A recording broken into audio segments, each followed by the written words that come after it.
You see, every man walks through life carrying an invisible shield, a carefully constructed image of strength, success, and self-control. This shield is called the ego, and though it gleams in the sunlight, beneath it lies a fragile, trembling heart. Most people, seeking love or admiration, polish this shield.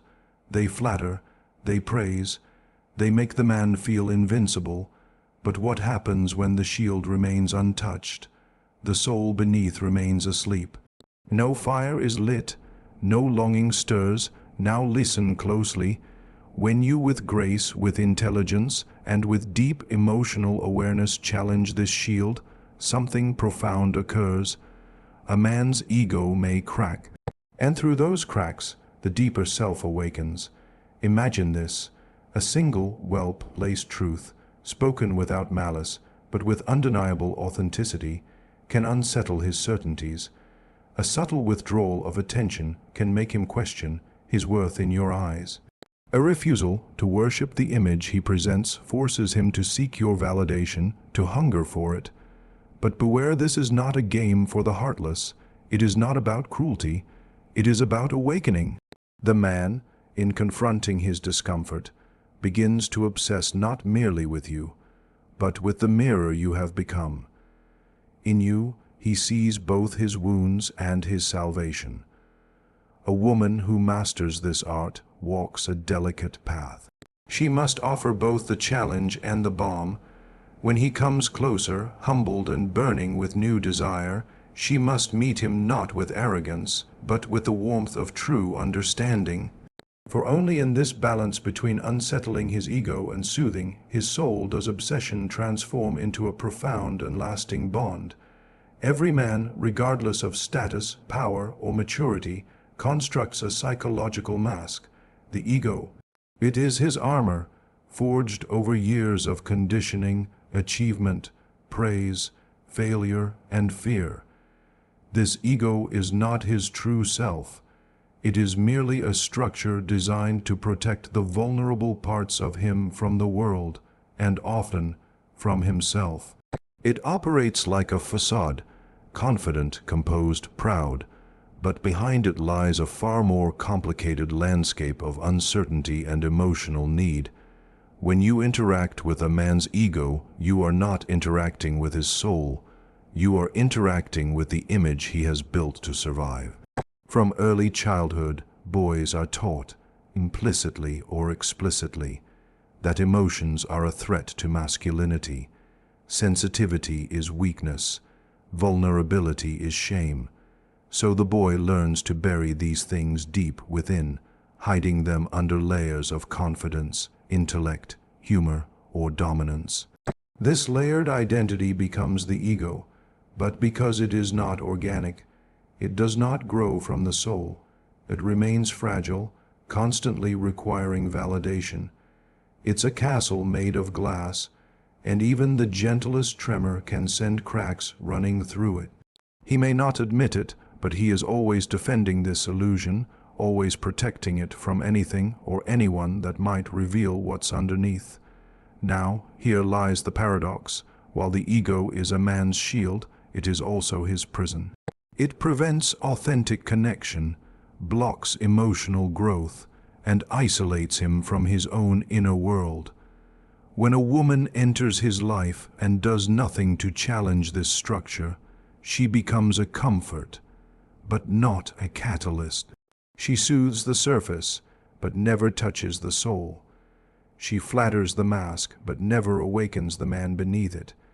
And because of this, while he may feel admired, he does not feel seen. He may feel desired, but not truly vulnerable. The connection remains shallow, safe, predictable. But when a woman, aware of her emotional power, delivers a quiet truth, a challenge, or even a well-timed silence that does not validate his usual performance, something begins to stir. It is not about insult or disrespect. It is about subtle disruption. She refuses to participate in the illusion. She may admire him, but not worship him. She may praise him, but not from a place of need. She does not fear his disappointment, nor is she shaken by his retreat, and this unsettles him, because now, for perhaps the first time, he is not sure how to control the narrative. That disturbance he feels. That's not rejection, it's recognition. Deep inside, he begins to sense that this woman sees past the performance. She has glimpsed the cracks in the glass, and instead of running from them or exploiting them, she simply stands there, steady and unafraid. This makes her unforgettable. He cannot stop thinking about her because she doesn't merely reflect the man he wants to be, she reflects the man he's afraid to become. Not because he's incapable, but because doing so would require him to dismantle the very ego he's spent a lifetime protecting. When his ego is hurt, not in cruelty, but through confrontation with emotional truth, he doesn't just feel bruised, he feels exposed. This exposure is terrifying, but it's also magnetic.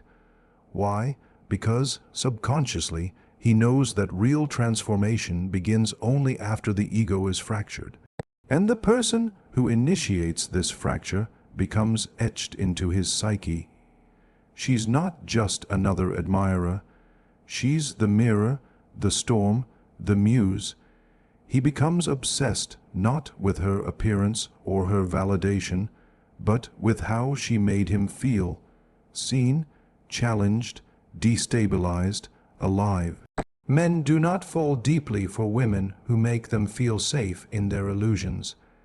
They fall for women who awaken them from their illusions, and the first awakening always begins with a bruise to the ego. The fragile construct must be rattled in order for the deeper self to emerge. A man who has always been in control, always received praise, always dictated the terms of emotional intimacy. When he meets a woman who is unimpressed by the outer display, yet deeply attuned to his hidden essence, he cannot forget her. She becomes a psychological enigma, a symbol of the journey inward, and that journey, though uncomfortable, is the one he craves the most. A man's ego is the doorway, but never the destination. It is what you must pass through to find the real man, the one hidden beneath layers of expectation, pride, and fear. Most relationships stall because they remain trapped at the level of ego interaction, a space where both people perform roles rather than expose truths. He shows you the version of himself that he believes is acceptable, powerful, or desirable, and many women, unknowingly, fall in love with this projection. But what they don't realize is that the real man, the soul aching for connection, is buried just beneath the surface, waiting, sometimes terrified, to be invited forward. And that invitation only comes when the ego is bypassed, not indulged. When a woman sees beyond the ego, she reaches into the place where his masks no longer serve him. It is a space of emotional chaos, of unresolved childhood patterns, of insecurity and silent longing. This is the part of him he tries to keep hidden not only from others, but from himself. And when someone dares to touch that space, not with judgment, but with clarity, it disrupts everything. In that disruption, obsession is born. Not obsession with domination or control, but with understanding, integration, and emotional return. He wants to feel again what she made him feel, that someone can know his flaws and still not flinch. True obsession does not arise when a woman flatters the man's outer image, but when she refuses to be seduced by it. It begins when she holds space for contradiction, when she can see the confident man and the frightened boy in the same body. When she doesn't feed his delusions, yet doesn't shame his wounds. This is a rare emotional posture.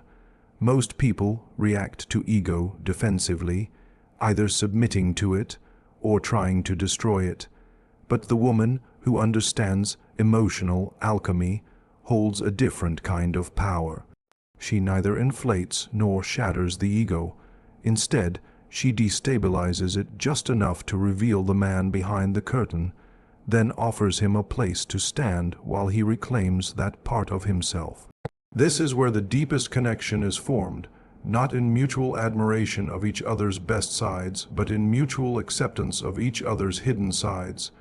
When a man feels safe enough to drop his armor and be seen in his raw, unscripted state, something ancient within him awakens. He is no longer trying to impress. He is trying to be understood. And the woman who evokes this in him becomes a mirror to his inner world. She reflects not only what he is, but what he could be if he dared to grow. And growth, in the male psyche, is often tied to conquest. But in this case, the conquest is inward. It is not about having her, it is about becoming worthy of her vision. This doesn't mean the woman becomes his therapist, nor does she take on the burden of fixing him. That would only return both of them to imbalance. Rather, her power lies in her emotional presence. She sees what others overlook. She listens between the words. She asks questions that interrupt his patterns, not with force, but with insight. She may pull away not to punish, but to create space for reflection. She may offer silence where others offer applause. And these subtle shifts confuse the ego but nourish the soul. He cannot categorize her, and because he cannot define her, he cannot dismiss her. She becomes a living paradox, soft yet firm, loving yet challenging, present yet untethered. And that paradox awakens a hunger far more powerful than lust. It awakens emotional pursuit. Men who are used to dominance feel safest in control.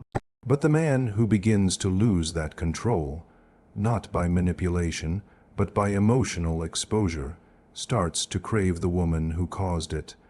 Not because she took his power, but because she revealed where it was false. She didn't ask him to kneel, but something in him wanted to, not out of submission, but reverence. Reverence for the one who saw him when he was blind to himself. And so, true connection, deep, lasting, obsessive connection, emerges not when the ego is flattered, but when it is disrupted with purpose. The man becomes obsessed not with chasing her validation, but with understanding what she awakened in him.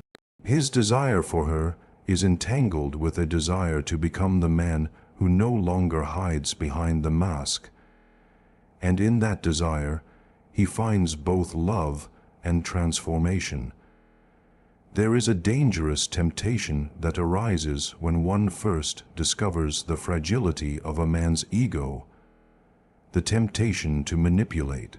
It is easy, intoxicating even, to see how a small withdrawal of attention, a subtle word of challenge, or a glance held can send a man spiraling into longing. Many mistake this reaction for love. It is not.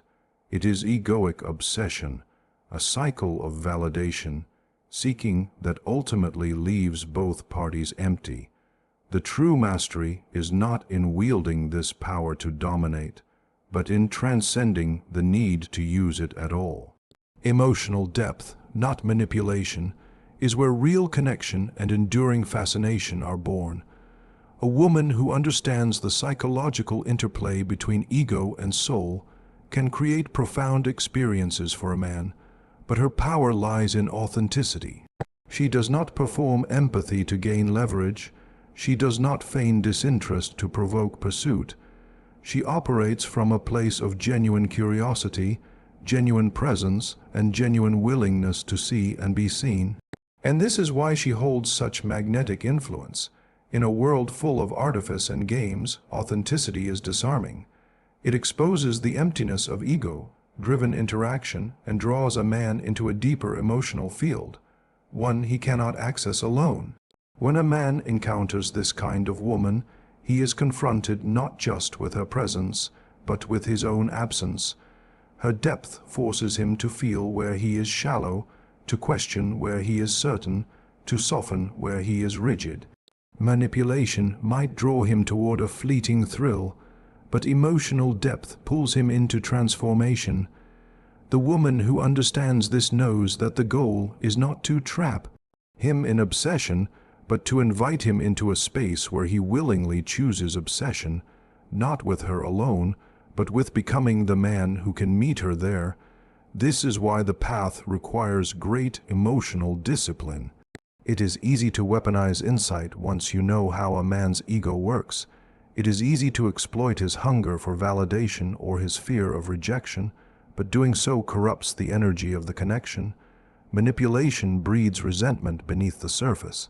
Even if he becomes obsessed, it will be an obsession laced with bitterness and shame, not reverence and desire. The woman who masters emotional depth resists this shortcut. She remains committed to truth, even when it would be easier to play a role.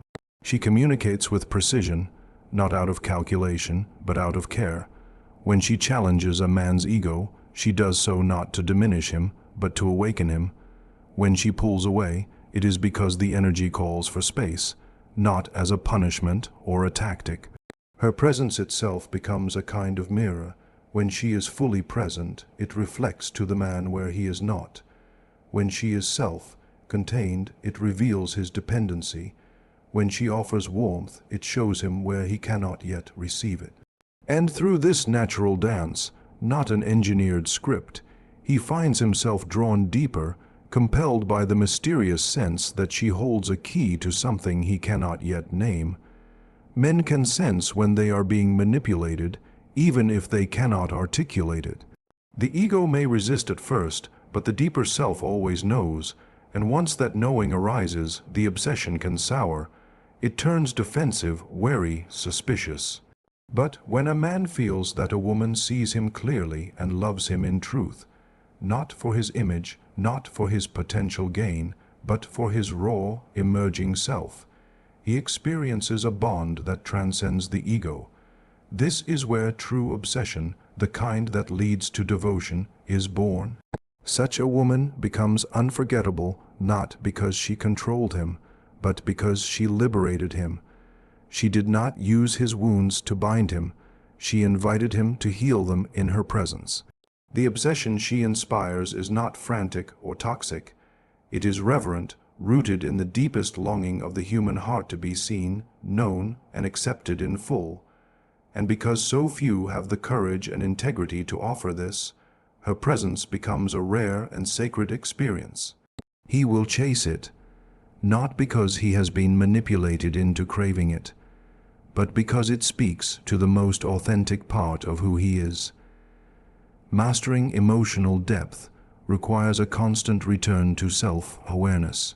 The moment a woman begins to use her insight to control rather than connect, she leaves the realm of depth and enters the realm of games.